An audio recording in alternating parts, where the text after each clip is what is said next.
BRS एक तरफ खुद को कौमी सतह पर मनवाने की कोशिश में लगी है, वहीं दूसरी तरफ पार्टी लीडरान समाज में दरार पैदा करने की कोशिश कर रहे हैं। नांदेड़ के मारूफ सियासी मुबस्सिर शेख अहमद का इल्जाम है कि बीआरएस के मगरबी महाराष्ट्र के कोऑर्डिनेटर ने मुसलमानों के खिलाफ नाज़िबा अल्फाज का इस्तेमाल किया है। ऐसे में पार्टी के सेकुलरिज्म पर सवाल खड़े हो गए हैं। शेख अहमद ने महाराष्ट्र में मुसलमानों को बीआरएस जैसी पार्टियों से होशियार रहने का मशवरा भी दिया।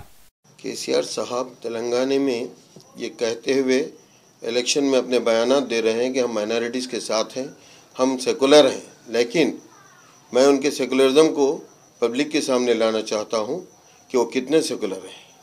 यहाँ तक कि उन्होंने महाराष्ट्र में भी अपने कदम जमाने की कोशिश की है।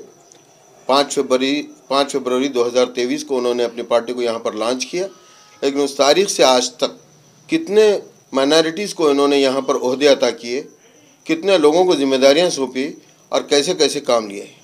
ये तो अपनी ज़बान से ये कह रहे हैं कि मेरे पास माइनॉरिटीज़ की बहुत अहमियत है, लेकिन उन्हीं के पश्चिम महाराष्ट्र के एक ज़िम्मेदार ने मुसलमानों के ताल्लुक़ से ये कहा, उसका वीडियो भी हमारे पास रिकॉर्ड है। हम ये चाहते हैं कि ऐसे लोगों को क्या पार्टी में रखना ज़रूरी है? जो लोग किसी की ज़ात को उछालते हैं, किसी को गाली गलौज करते हैं। बताइए, क्या लांडे कहना किसके लिए है? सिर्फ मुसलमानों को कहा जाता है ना महाराष्ट्र में। तो फिर ये अल्फाज उनके एक जिम्मेदार कोऑर्डिनेटर पश्चिम महाराष्ट्र के कैसे कहते हैं ये बात को? और एक आदमी जिसे कोल्हापुर डिस्ट्रिक्ट से कोऑर्डिनेटर बोलकर चुना गया, उस आदमी को ये लोग बर्दाश्त नहीं कर सक रहे। तो फिर आप आगे पार्टी को कैसे बढ़ाएंगे भाई?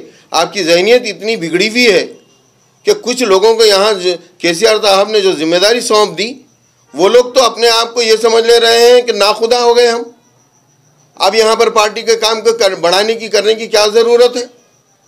अगर ऐसा माहौल रहा तो आज तक जिस तरह हमको जो पार्टियों ने इस्तेमाल किया और छोड़ दिया, अब हमको ये उम्मीद बन जा रही है कि केसीआर साहब की भी पार्टी हमें इसी तरह इस्तेमाल करेगी और इलेक्शन के बाद खुदा हाफिज बोल देगी। लिहाजा हमको होशियार हो जाने का वक्त आ गया है। आप लोगों को और एक बात गोशगुजार करता चलूँ कि तेलंगाना में 112 एमएलए हैं, लेकिन केसीआर साहब ने सिर्फ एक शकील आमिर साहब को टिकट दिया है और एक तो नॉमिनेटेड है महमूद अली साहब। बताइए 112 में आपका क्या वजूद है, आपका परसेंटेज क्या है तेलंगाना में?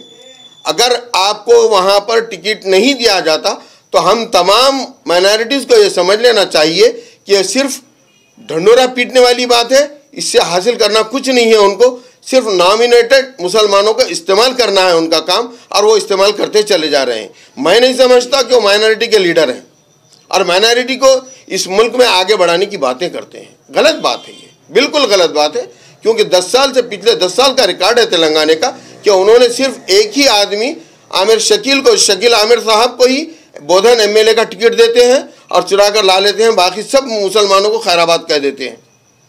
क्या ज़रूरी था उन्हें कम्युनिटी से इलेक्शन लड़ना एक माइनॉरिटी के अगेंस्ट में? अरे लड़ना ही है तो राजा सिंह के अगेंस्ट में लड़ो ना। आपको बहुत बड़ा मुकाम है ना वहाँ पर।